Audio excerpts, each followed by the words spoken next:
friends, Jerry Rosa here in the Rosa String Works Workshop. Just putting out a little odds and ends video here to kind of catch up on a few things, a couple of comments and a few things like that.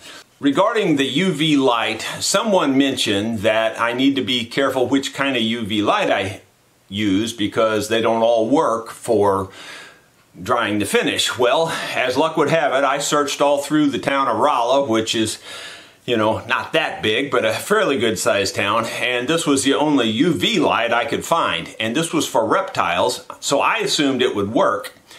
Well, it turns out this is a UVB apparently, and apparently I need a UVA. At least that's what little bit of research I've been able to figure out online. That's what it looks like I need. Well, online I can't find anything that looks suitable to me. Maybe that's the reason I'm telling you this. You guys are very good at sourcing things. So I'm looking for a UVA light that would work for drying out. Now I would prefer it be this type of bulb, but it doesn't have to be. If I have to make something or get some other receptacle, that's okay. But you know, this is what I have at the moment, and it would be handy to just use this. The only one that I found online that I was pretty sure would do the job was exactly designed for the job, but when I tried to find a price on it, it says to get a quote, put your name and address and, you know, all email and all this. And I'm thinking, well, if I need to get a quote, I can't afford it, you know, so I don't really think I want to go that route. So if you can find something that has a price on it that's somewhere in the reasonable range, and that to me, reasonable range would be under $100 because, you know, it's worth spending some money to a point to get this to dry faster, but at some point it's kind of ridiculous. That's the first part of the problem. The second thing that I'm addressing is how it's attached to the motor, and many of you know, made some suggestions about that as well, and so I've decided to address that. So that takes care of those issues. The other thing I wanted to address is the t-shirts. I have revised how I do the t-shirts. I realize that shipping them out via UPS and FedEx really isn't that practical for me as a very small shipper. So I decided to just ship everything USPS, no matter where you are located in the world, and I'm not charging any extra for it. So anywhere you are in the world, at least as far as I know right now, maybe if you're at the North Pole, maybe not, but otherwise, you know, it seems like, you know, in the UK and Australia and places like that where I ship a lot of stuff, it looks like the USPS is by far the best option, and I'm shipping it for the very same price as I'm shipping it here in the US. So that means Alaska and Hawaii, you're in on it also. So I just wanted to update you on that. Check out the web page there if you want to know more. It's rosastringworks.com. Click on the for sale page and then just click on RSW t-shirts. Another issue I wanted to mention is that we have just passed the 25,000 subscriber mark. In fact, we blew past it. We have over 25,200 at the moment. I just want to say thank you and especially welcome all the new subscribers. Thank you very kindly for clicking on that subscribe button. I really do appreciate it. If you're not yet a subscriber, I would appreciate you go ahead and click on that subscribe button. And then if you want to be notified of all the videos that I'm putting out, just click on that little bell icon. So you click on the subscribe, then you click on the bell. And while we're on that subject of the 25,000 subscribers, I might add that my view minutes is at an all-time high. It's well over 6 million minutes per month at the moment. That's 6,200,000 plus right now. And if you were to leave your TV on, I'm assuming you'd have to leave it on for 9 or 10 years now. You know, 24 hours a day, 7 days a week to get that much view time. So that just to put it in perspective, that's a lot of view time in one 28-day calendar period. So thank you very kindly for watching the videos. They are a ton of work to produce, so I'm very thankful that you are taking the time to watch them. Several people suggested that I grind a little spot in there for the set screw to hold on to. Other people said I should put another set screw at 90 degrees, which I am very aware of that technology. Also, it's just that I'm not going to drill through this again. It was a pain in the butt to drill through it the first time, so I'm not even going to bother with that. But I will go ahead and grind a notch in here. And actually, believe it or not, I did actually think to grind a notch in there, but it was at 9 o'clock at night, and I got in a hurry, and then I just forgot about it. So I did take it down to grind the notch in there. I don't happen to have a little grinding wheel that would work in here, so I'm going to use this little cutoff wheel, and that should be fine. These things can come apart, and this is not where you want them to land. Trust me. I think that looks pretty good. Let you see what it looks like there from an angle. It's got a pretty good notch in it, and I think that's going to be fine. I could see where the screw had been tightened down. Just testing it to make sure it's going to hold. Like, I just have it finger tight, and I can't really pull it off of there now. That's pretty nice. A lot of people suggested putting some Loctite on it, and I think I will do that too. I've got the Loctite blue here, and we'll put a little dab of that on there. The blue is not quite as strong as the red. The red, you have to pretty much have heat to take it off. This stuff here should come off without heat, but it's pretty strong. I'll let that set about an hour before I even turn it back on. I might also say that no matter what you do in this business, somebody has to criticize you. And there's one fellow that's been criticizing the time aspect. In other words, I mentioned before that I'm so busy I don't have time for anything.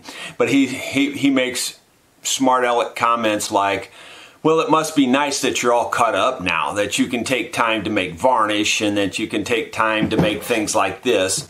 And my response to him is that it takes more time to put out these videos so that you have something to criticize than it does for me to make things like this. And I made this, quote unquote, after hours. You know, that means like from 6 to 9 p.m. Friends, I interrupt this video to show you stuff here on my table. There's a very kind viewer, Carlos Sevillano. That's how I'm pronouncing it. I hope I didn't butcher that too bad, Carlos. He has sent a couple of donation instruments. He is also the fellow that sent me these wonderful pliers, and I had lost track of who sent these to me. Now, it's very possible that I put this in another video, and I just haven't put the video together yet, because I've got hundreds of videos in the can, guys, that I haven't looked at. You know, I make the videos, I put them away, and then sometime if I get time I edit them, and if I don't, I don't. But anyway, I just wanted to point out that Carlos is the fellow that sent me these wonderful plastic jawed pliers. This is one of those tools that I seriously didn't know I needed. You know, he sent it to me and I thought, I don't know, I probably won't use that much. I use it all the time. Thank you, thank you, thank you, thank you, Carlos. I love these things. Now let's look at the other stuff that he sent. I thought these instruments were in for repair. I really did, and so I had him in line for repair, and I finally just got to them. They've been in here since February. So, as a matter of fact, I think February 25th, and today is like June 26th. So about 4 months. That's how far I am behind on just the walk-in customers, let alone getting to the waiting list of the people shipping them. So I apologize, guys, but I'm just working as hard as I can. This is a cool instrument. We'll start with the guitar. I believe, you know, and I don't know much about these, but I'm 99% sure this is a plywood guitar. But on the other hand, it's got some cool history about it. You can see it's kind of a pretty guitar. It's very good shape. I like the back on it and everything, but I still think it's plywood. I'm not 100% sure. I don't know the history on this brand, and here is the brand. So it's a Nioma. This is the really cool factor right here, I'm going to tell you. See that guitar in the picture on their advertising? That's that guitar. It's this guitar specifically. And you think, oh, surely not. It is. It really is. You can look at it and see that it is. Now, it was a long time ago, apparently. But everything matches. You can look at the grain pattern here, and it matches. The grain across here matches. It just looks like the very same guitar. I'm 99% sure it's the same guitar. And the customer pointed that out in his letter, so it's not just me thinking that. The customer said that as far as he understands, this is the actual guitar in the photograph. So it's one of the best examples of this particular company. It says, one sweet 1937 archtop Spanish-style 6-string acoustic guitar built by a harmony company of Chicago for the Neoma Music Schools. Neoma, or Nioma, however you want to pronounce it, National Institute of Music and Arts, was founded in Seattle in 1930s and later added another headquarters in Los Angeles. The history of Neoma schools and instruments has been published online at historylink.org and in print in Vintage Guitar magazine. In fact, this exact guitar was featured in the photographs in both those media outlets. It may likely be the cleanest surviving specimen of the type. The body style is near identical to Harmony's new improved 1105 Stella model. The guitar boasts pretty good grain, nice Neoma logo on the headstock, original vintage black button tuning gears, in top shape, a manufacturer's model number 1169, vintage 1950s-60s chipboard case included. So apparently this one's from the 1950s-60s. Anyway, it's a pretty cool instrument. It really is. It's got an arch top to it. There's no question about that. It's going to need a little bit of setup work. The action looks pretty darn high. It had an adjustable bridge on it, but they've taken all that adjustment out to lower it, and it's still high. So the bottom line is he's donating it to the channel. I need to know what to do with it. Should I fix it up and give it away? Or would someone like it for a project instrument? Should I contest it off? Should I auction it off? The only reason I say auction, I'm not looking to make money, guys. That's not the issue at all. The only reason I say auction is then the guy that really wants it can get it. You know what I'm saying? It's different than if I just do a contest, because maybe there'd be a handful of people that really want it, and in a contest, they got pretty small chance of getting it, where if I did auction it, then the person who really wants it could get it. You know what I mean? So I can see it both ways, and again, it's not a money thing for me, because it's not gonna, I don't think, bring enough money that it's gonna change my lifestyle, you know? So my point is, I'm just interested in what you think. I'd just like to hear some different ideas. Maybe it'll be an idea I hadn't thought of. Okay, well, so that's the first guitar. Well, that's the first instrument. Let me rephrase that. It's the only guitar, but it's the first instrument. Again, Carlos, thank you, man. That's a cool guitar. This one here is a much smaller one, and it's got a much better case. That case there is a cardboard case, and it's pretty iffy at best. This case here is a pretty darn nice, substantial case, really. It's a hard shell case. And you can tell from the size that it's not a guitar. It is a ukulele of sorts. It needs some work also. The bridge had pulled up here a lot, he said. Carlos said. Carlos works on instruments, by the way. And he said that this had pulled up a lot, and he put a stiffener in here and flattened it out. It looks like the top is still separated here. It's a plywood top, it looks like. And it looks like one of the layers is separated under the bridge here. I can kind of hold it up with my finger, but I don't know if you're getting that in the camera or not. But anyway, it is right there. You can see it. And it's separated right here too. It would need quite a bit of work to get it going too, I think. The back and sides, well, at least they're rosewood on the outside. It could be a veneer, but that looks like rosewood to me. It's possible it's a veneer because the top, pretty certain it's a veneer. No question about that, I don't think. Well, I don't know how to pronounce this. I believe it's a T-O-N-A-N-T-E. It could be, that first letter could be an F. I'm not really sure because of the way it's a fancy writing. It's from Brazil, it looks like. You look at it here and maybe you can see it better. I'll try to get the light where, there we go. There's one side of it over to the other side of it. There's the beginning of the word. And take it slowly across so you can read it real well.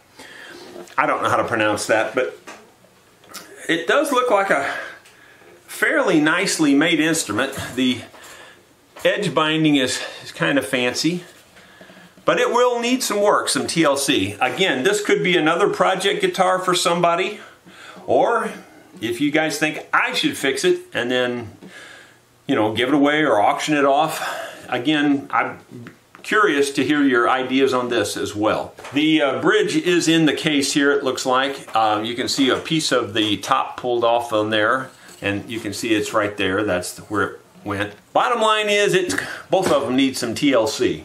I'm real curious as to what you all think I should do with them. Carlos told me I'm free to do with them as I wish. He said there's no strings attached. You can, you know, give them away, auction them off, do whatever you want. So I have no particular need for them myself. I don't have time to play what I got. So, you know, it's not likely that I would ever play them. So the question is, does anybody out there want them? How should I give them away, sell them, whatever? Just let me know your thoughts. Well, friends, I interrupt this video to show you this. Yes, Colin struck again. He sent me about 20 sanding belts for the little sander that he had given me before. You can tell I've been using the sander. It's got dust on there. Very handy little tool. And I had already bought a bunch of sanding belts for it myself, but in conversation, I guess he understood which ones I bought, and he bought different ones. So these are, you know, different grits than I already have. So thank you very much, Colin. They'll come in handy. I really like this. It's a wonderful tool. He also included some Velcro, a big roll of Velcro. So this is kind of nice to have. This is, you can use this kind to like wrap a cord, you know, things like that here in the shop. So this will be very handy. Just cut off what I need, use it. So thank you, Colin. I appreciate it. I haven't used this yet because I don't really know much about it yet. I got to understand it. Cures on UV sunlight, it says. So I'll have to get into that and understand it. But I have a feeling maybe that's what these wicks are for. So thank you very much. Well, friends, while I've got your attention, I thought I'd just show you one more thing. I just purchased this myself. It goes along with the gift that David sent to me, which were the collets and the spin index and the rotary index. Here's what this is. Came in this box, but it's basically they're called Collet Blocks, and you can put your collet in here and then tighten this down on the back end, and that will tighten the collet down around your shaft. And then you've got a square, and you can put this in a vise, like my milling vise, and you can mill 90 degrees on it real easily. The same with this, except that it's for hex. So you put it in here, and now you can mill a hex very easily with this, using those collets again. And in this case, not only can you mill a hex with this, but you could also mill a three-sided item also if you needed to. So you got 1, 2, 3 sides you could work on, or you could do the full 6, and any combination thereof if you needed it. Now that I've got the collets that David sent me, I also spent the money and got myself a Collet Chuck. So that, in other words, I can put this chuck on my lathe. These will draw into the chuck and hold small items in the lathe as well. Not absolutely necessary, but I figured, hey, I got the collets, I might as well use them, you know, get as much use out of them as I can. So once again, David, thank you very much. I've had a lot of people ask about the waiting list. I gotta be perfectly honest with you, it hasn't moved. I have had so many walk-in instruments, and now people are, of course, going around the waiting list by driving them here.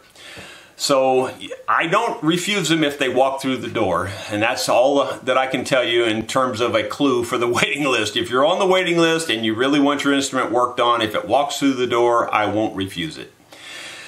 But other than that, you know, I haven't really got to the list in a very long time, so I apologize to you, but one man can only do so much, and I do truly feel like I'm working 24/7 already. Just trying to think of little odds and ends that people have asked me over the last year or so, and trying to address some of those things. Just happened to notice this taper gauge. You can see it's made on a taper. People are asking me what this is, and it's just called a taper gauge. Machinists use it. This one here is an Insize, I-N-S-I-Z-E. The number is 4630-1E. There is a serial number too, but I don't think you need that. It's marked off in 1/1000th of an inch, believe it or not, which is really awesome. So this taper then, it starts out at 10 thousandths. So it starts at 10 thousandths and it goes up to 150 thousandths. So it's perfect for going under the strings of a guitar. Now, I will tell you, it's a little bit fidgety, you know, because it wants to rock on the fret this way and that way, but you learn how to center it on that fret, and you learn how to, you know, keep it flat to your string. You can't get much more accurate. I mean, the thing is, you know, it's marked off in thousandths of an inch. This saves all the feeler gauge thing. I just happened to see a guy using one of these on a machinist channel, and I thought, man, that's what I need for string height, you know, and it's just perfect. I mean, I love the thing. It's probably the best tool for that I've got. I mean, I don't get me wrong, I like my pick up at the first fret. I still like it better than this at the first fret, because you're down at the very tip end of it on the first fret. So I just like my little 18 thousandths pick. And by the way, some people have asked me for tips on that. And really on the big E string on a guitar, it's just snuggish. It's not tight. It's just kind of, it slides in there. The string doesn't go down at all when you put the pick in there. And then by the time you get to your tiny E, well then you're kind of lifting the string just a little bit. I mean, you know, so in other words, it's from kind of just a even fit to a fairly tight fit across there, and you just get a little bit tighter as you go, and it's just a feel thing for me. Yeah, you could measure it with a feeler gauge and all that. I don't really need to bother with the feeler gauge. This works really fast, and I get it done in a hurry that way. All that's about saving time for the customer, saving them money. If you're doing a lot of fret jobs, I can't really recommend this thing highly enough. It's awesome, and it's useful for other things too, but especially for your strings. I'm sorry the air conditioner's running, but I just wanted to add this little tidbit. Some people have mentioned over the years, and only a handful, I would say less than 5 people have said, please don't sing at the end of your videos. We want to hear the instrument. You know, okay, fine. My assumption is they're probably not country bluegrass type folks that are saying that for the most part, and they don't care for my music, or my singing, either one, and that's fine. You know, you don't have to like it, that's okay.